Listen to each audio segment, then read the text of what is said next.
I don't think we know what we're doing. I think we're creating a doomsday machine. And the reason that it's not like Zelensky isn't wronged by Putin. It's not like he's not charismatic. He has one of the greatest Bruce Willis lines of all time. When we asked to evacuate him, he says, "I need ammunition, not a ride."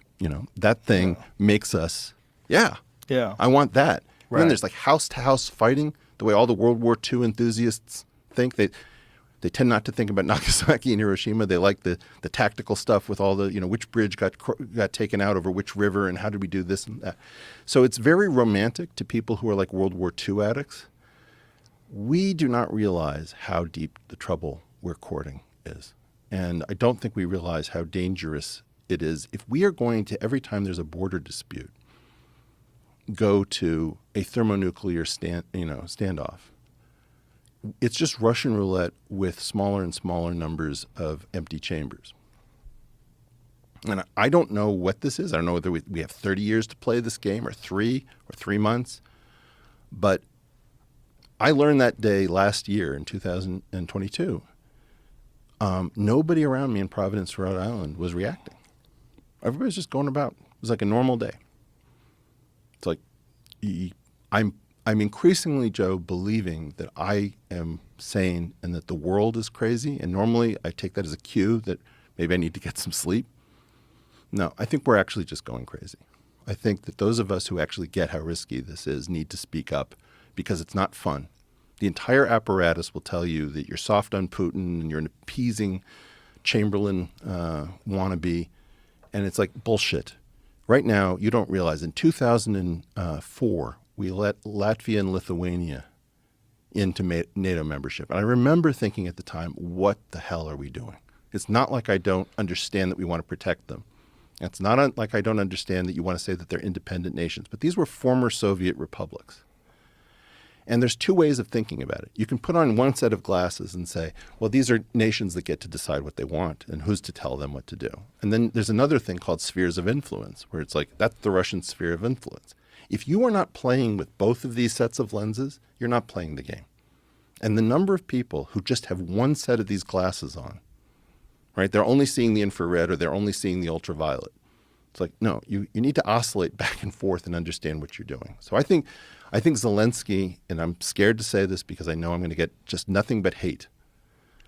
We created a situation by pretending that we didn't understand the spheres of influence glasses. We very well understand the sovereignty glasses.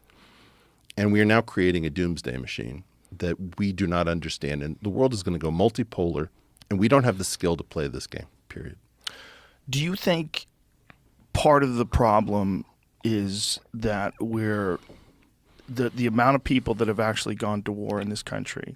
First of all, there's people that are in the Army or in all the armed forces. They're volunteers. Everyone volunteers. There's no draft. There's no national requirement to join the military like there is in Israel and like there is in South Korea and many other countries. The people that have experience with the war are the ones that are telling you this is dangerous. People like yourself are telling us this is dangerous, but to the rest of the world, to the rest of this country, there's a real problem with day-to-day existence because day-to-day existence is tricky, and it gives you parameters which you exist in, but they're not real. They're not real. They're not real. They're only real right now. And if you invite war, you now are like these videos that you can watch. I don't know if you're on Telegram. There's some fucking videos from this war on, like, in the woods, ground fighting. I've seen them. Heavy shit.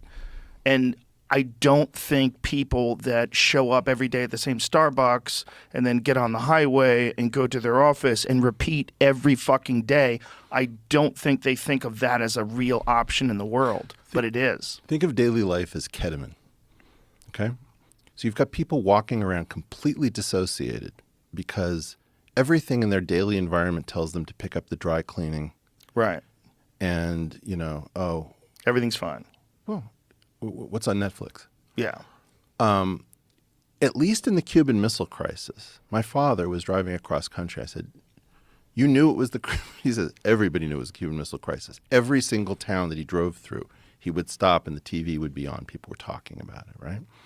We are in some world where, and I think that we have to just talk about the fact that the United States is attacking ordinary, intelligent human beings by depriving them of any basic knowledge of what is actually going on. We don't know what happened with the origin of COVID. We have no idea about Epstein. We don't know what's going on with the vaccines. We don't understand the source of the inflation. We blinded ourselves from looking at the M1 monetary aggregate when the Fed pumped us full of cheap cash. We have no clue how to resolve something as dumb as the Epstein. To whom did Ghislaine traffic?